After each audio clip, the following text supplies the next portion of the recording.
So hello everyone, how are you all? I hope you are doing well for your board examination. तो मैं लेकर आ गया हूँ आज क्लास मैथ का एक ऐसा इंपॉर्टेंट क्वेश्चन जो कि आपके एग्जाम के व्यू से बहुत ही इंपॉर्टेंट बन जाता है, क्योंकि आज मैं ऐसा क्वेश्चन लेकर आया हूँ जो कि लास्ट ईयर स्टैंडर्ड मैथमेटिक्स के क्वेश्चन में से लिया गया है।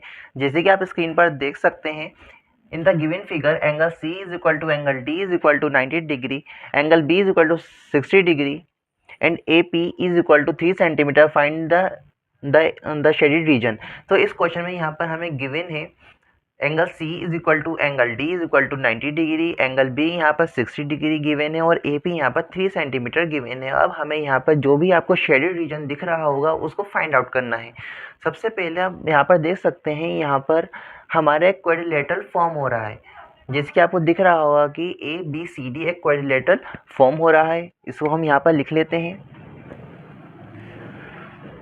ABCD is a quadrilateral ABCD is a quadrilateral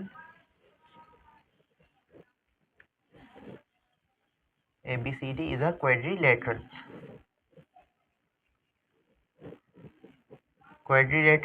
जैसे कि आपको पता होगा, क्वाड्रिलेटरल को जब हम फाइंड करते हैं इनके सारे एंगल्स का सम किसके इक्वल आता है? 360 के इक्वल आता है। सो हम यहाँ से कह सकते हैं कि अगर क्वाड्रिलेटरल है तो angle A plus angle B plus angle C plus angle D is equal to कितना होगा?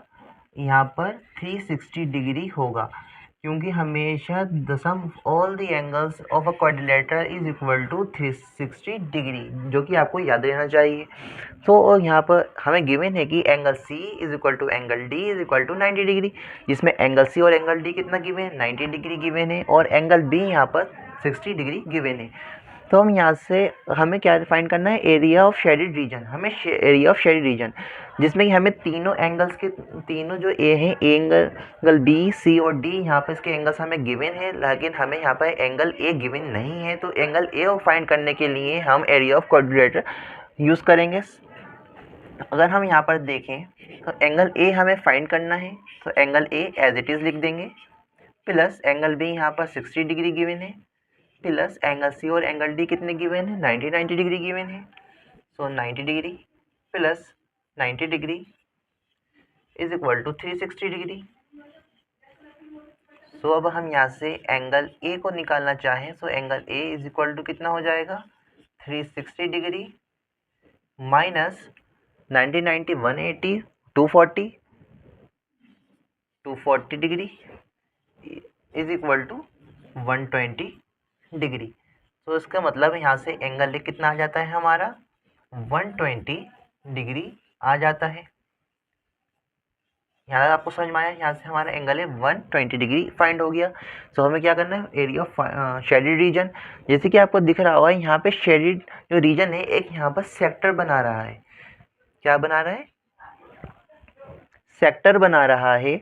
तो जैसे कि आपको पता होगा एरिया ऑफ सेक्टर, तो एरिया ऑफ सेक्टर हम कैसे फाइंड करते हैं? एरिया ऑफ सेक्टर फाइंड करने का फॉर्मूला होता है area of sector, area of sector, sector का फॉर्मूला होता है is equal to theta upon 360 degree into pi r square, theta upon 360 into pi r square. तो अभी यहाँ पे थीटा की वैल्यू क्या रखेंगे? हम 120 डिग्री रखेंगे, क्योंकि यहाँ पर थीटा किस एंगल में बन रहा है? एंगल A पे बन रहा है। तो एंगल A अभी हमने क्या फाइंड किया है? एंगल A यहाँ पर हमने 120 फाइंड किया है। 120 डिग्री अपॉन में 360 डिग्री इंटू पाई। यहाँ पर हम पाई की वैल्यू को पुट करें 22/7 या ना करें, क्योंकि सबसे पहले हम यहाँ पर देखेंगे जिसके हमें जो आंसर आने हैं वो कैसे आना है। जैसे कि यहाँ पर देख सकते हैं कि जो ABCD चारों ऑप्शन गिवन है, वहाँ पर पाई की वैल्यू का यूज़ नहीं किया गया है, क्योंकि इसका आंसर है पाई में आएगा। तो यहाँ पे हमें देखना है कि इन चार ऑप्शन में यहाँ पे कौन सा आंसर इसका करेक्ट रहेगा। तो इसलिए हम यहाँ पे पाई को एज इट इज़ रख देंगे इनटू आर। आर का हम क्या करेंगे? अब आर हमारे यहाँ क्या रहेगा? जैसे कि इन्फॉर्मेशन गिवन है कि AP is equal to 3 centimetre. जब AP 3 सेंटीमीटर है तो इसका मतलब जो सेक्टर का रेडियस है वो कितना है? 3 सेंटीमीटर है।